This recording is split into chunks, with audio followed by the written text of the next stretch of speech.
Hi, loves. Just coming back to this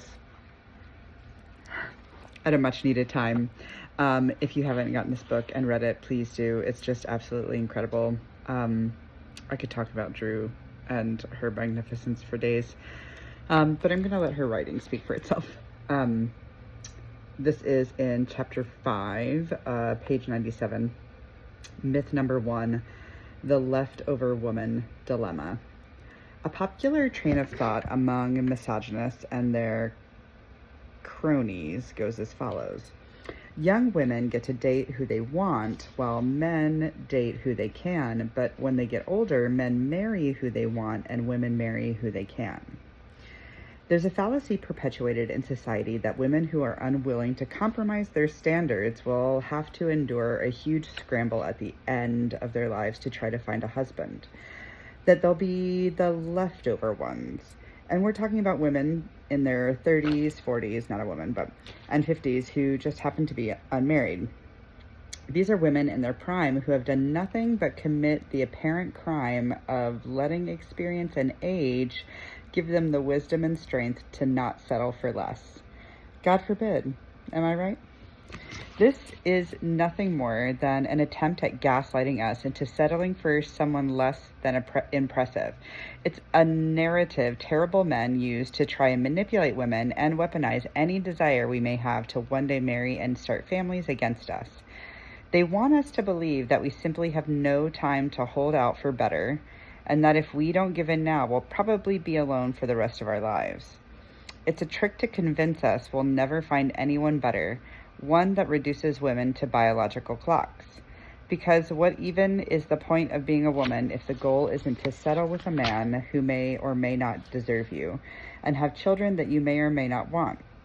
If women really knew what they were capable of, and who they were capable of getting romantic interest from, where would that leave terrible men? The correct answer is in the lurch. If you're currently single or seeing someone but unbothered about planning a future together, instead of worrying about one day being a leftover woman, celebrate being left alone. Can you actually imagine anything good coming from a life being trapped with somebody who you know isn't deserving of that level of commitment? Do you want to waste what little time we have on this earth giving love to someone who doesn't see you as a human, much less an equal? You've already made it this far with the person whose relationship should be the most important in your life, yourself. You will always be better off alone than guilted into a partnership with someone who you're not totally set on out of fear. Oh, let me read that better. You will always be better off alone than guilted into a partnership with someone who you're not totally set on out of fear that there simply isn't enough time left for you in life to go after whatever and whomever you truly want. Instead of indulging in limiting beliefs that put you at a disadvantage, defy the judgment that's placed on women and challenge the idea set forth that we will run out of options later in life. If you don't find it by the time you reach 30 or the time you reach 40, who is to say it might not still be out there for you to find by 50, 60, or 70? I may not know what your soulmate looks like. I may not know when you will meet them or where, but the one thing I do know, you'll never find them if you give into these patriarchal societal pressures and settle for what you don't want. Once again, Drew from Loud, pages 97 and 98, chapter 5. What really hit home about this is that was my mother. Was completely trapped because she was the eldest of 4 daughters,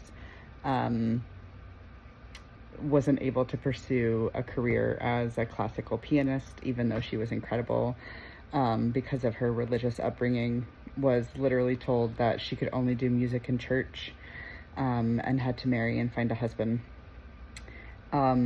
She died of stage 4 cancer, like within a month of being diagnosed, 13 years ago.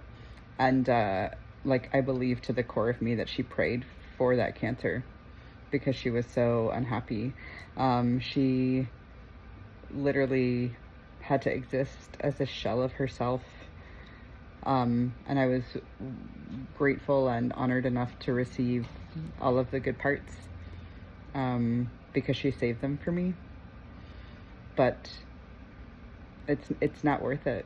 It was so hard to watch her suffer like that. So don't do that, please. And don't let the people that you love do that. Specifically, this was about like the dynamics between men and women. Specifically, I am non-binary, and this is like talking specifically about toxic, patriarchal, gender, and heteronormative norms. So just a gentle reminder there. But I hope this was a good reminder for you, as it was for me, putting some stuff into perspective. I'll share some more of her myths soon enough. Love you guys.